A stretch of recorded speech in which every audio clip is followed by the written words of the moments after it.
सासूबाई लेकच असते जवळची, कितीही केलं सुनेने तरी चार घटका मनाला फक्त जवळची असते, पण मनामध्ये फक्त तीच असते. सून शेवटपर्यंत लागते कारण तिची गरज असते.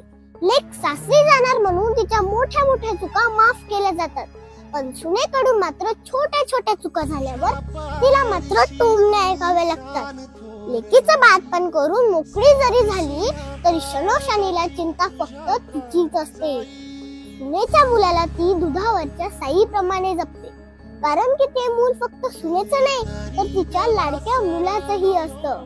घरातील प्रत्येक कर्तव्य ती त्या सुनेवर लागते आणि लेकीला मात्र आराम कर म्हणते. कर्तव्य द्यायची वेळ आली की भर भरून देते आणि हक्क द्यायची वेळ आली की मनाला मात्र कासावीस होते. बरोबर ना?